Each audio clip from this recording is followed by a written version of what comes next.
Hey guys, I'm Dimension Jumper. Today I'll be reviewing Bayonetta 1, which was released back in 2009 in Japan and then later in 2010 worldwide. And the main plot, or the plot of this game is that Bayonetta, the main character, has to try and retrieve this thing called the right eye of the world, or the left eye, I believe, of the world, which is basically these artifact things that basically has unlimited power and throughout the game she has lost her memory, and partway through she meets up with a younger version of herself.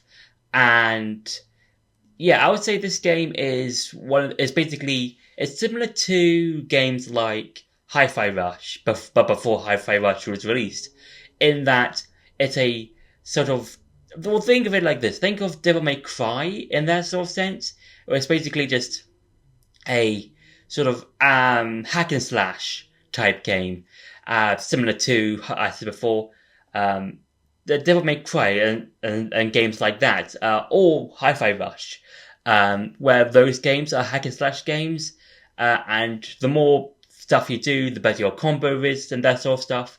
And it's very similar to Bayonetta, but instead of having a demon, half human character like Dante, or a wannabe rock star like Chai, you've got an Umbra Witch, that being Bayonetta. And when it comes to the Umbra Witches and Bayonetta, they can basically use guns and summon these giant demon-looking things. Well, basically, when it comes to the combat, depending on what enemy you're fighting against. If you're fighting like giant bosses, or boss type enemies, you can summon like these giant monsters from hell, and they are all very in design. So you've got one that's basically this giant dragon looking thing. You've got one that's a giant bird. One that's a giant butterfly lady. I think she's called like Madame Butterfly, I believe. And yeah, and they can summon through Bayonetta's hair. And that's like a really cool, but also weird way of how to summon things. Because because when it comes to Bayonetta, it's like one of those weird games, like, oh, it's a really cool game. But then when you look into more details about the game, it's like, oh, that's really weird. That's like really weird. It's like, you don't normally see this in other games. For example, all the clothes that you see on Bayonetta, that's actually her hair. Like, I'm not even joking. There's like, in the first game and in the second game, I'm not too sure about. Well, I know that in the third game, all of her clothes are hair, but I'm not too sure about when it happens because I haven't played the game yet for Bayonetta 3. But in Bayonetta 1 and 2, there are two separate cutscenes, one in both games, where Bayonetta is attacked by enemies, and the clothes she had done previously get damaged, and then she summons her hair to make her own clothes, and it's like, what is going on in this game? It's such a cool, fun game that things like that just come out of place and out of left field, and that's kind of weird but cool, like that sort of thing. So yeah, and when it comes to the hack and slash part of the game, I think it's a really fun way of doing it, because when you look at games like Devil May Cry and Hi-Fi Rush, they use their own sort of style of gameplay. So like with Devil May Cry, you've basically got a sword, you've got guns, that's basically all you need. With Hi-Fi Rush, you've basically got a guitar made of scraps, and everything is down to the beat. With Bayonetta 1, and by extension 2 and 3, you've got 4 guns, 2 in each hand, and 2 on your on the heels of your boots, or shoes, I think, or heels, yeah. And that's such a cool way of differentiating you, or basically just making yourself different from games like Hi-Fi Rush and Devil May Cry, and in the sense of how to do combos and how to perform certain moves.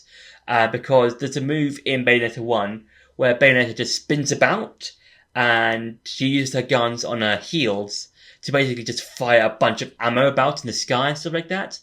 And then there's another move where she can do where it's basically just she summons this portal thing and she basically just drops down below and just uses her guns to attack. And that's really cool. And each of the moves that you can use and try out are so fun to use and just so cool to try and play around with when it comes to different enemies and stuff like that. So yeah. And now it's time for some gameplay. So for Bayonetta, it's one of those. It's basically as I've said, a sort of hack and slash or beat 'em up type of game, kind of similar to Hi-Fi Rush and Devil May Cry. And throughout these levels, you can fight a variety of enemies, but also find a variety of things to collect throughout each of the levels. So, for example, you can find a bunch of books that can tell you a bit about some of the locations you can find in the game, and you've also got you can create some stuff in the game. So stuff like healing items that can help you with your attacks, items that can help you with your defense, items that can help you be revived once you've lost all your health, that sort of thing. And that's quite nice. So I think it's a very hack and slash based game. And in each of the levels, you will fight a bunch of enemies, and you can do a variety of attacks, like you do doing combos and do different moves. So, for example, this one is just basically a tornado where you just use your bullets to basically just hit everyone around you. And hopefully, if I can do it at the right time, you can. There we go. You can do this thing called a witch time. It's basically everything is slowed down around you for a limited amount of time, which means you can do stuff like counter, redirect attacks towards enemies, that sort of thing. And yeah, I think that's quite cool. And also, sometimes throughout the level, you can use enemy weapons against them. So I think that's really cool, and I think a really fun way of the levels and stuff, and the areas around you. So I think that's quite cool. And yeah, I think when it comes to the overall gameplay, I think it definitely stands out from the others because of Devil May Cry. You do have stuff like Devil Trigger, that sort of thing. When it comes to like doing cool combos, that sort of thing. With Hi-Fi Rush, you've got the gauge ability where you can like break through walls, that sort of thing. And Bayonetta has, Witch Time.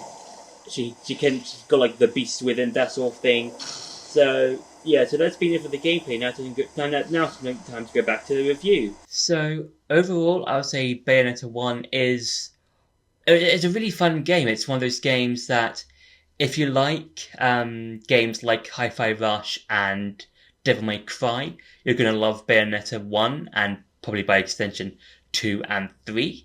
And yeah, I would say this is one of those games that's pretty much memorable in a lot of various ways. Whether that's the characters, like I really like Bayonetta, and I do like how in her story, in her own personal story, she has amnesia. So it's kind of similar to how when you first play Breath of the Wild, where Link has none of his memories, and to find various places in the world to try and remember stuff, that sort of thing.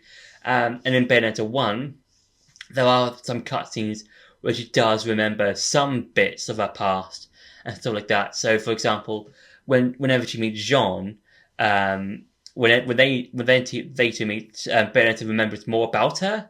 So, like, for example, when she first meets her, she doesn't really remember a whole lot about her, but the more they interact, the more she remembers her.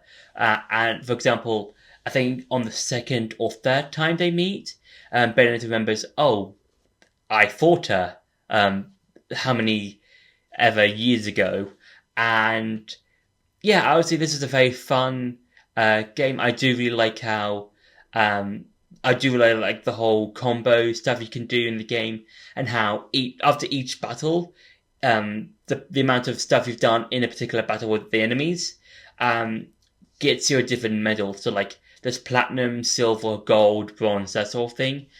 And then when it comes to a particular end of a part of a level or the chapter as a whole, you get given all of these different medals. You think, okay, I've got some bronze, let's say some gold, a platinum, and some silver here and there, and then you'll be given an overall score. So let's say you did very well, you might get a platinum.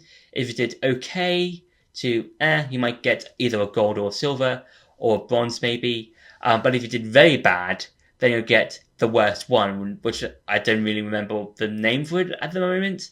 But yeah, so I think it's really fun, and I do like how the way the game's played and stuff like that. So yeah, overall, I really enjoyed Bayonetta 1. So yeah, so that's been my review for Bayonetta 1. I hope you enjoyed this video. Don't forget to like, share, and subscribe, and I'll see you in the next video.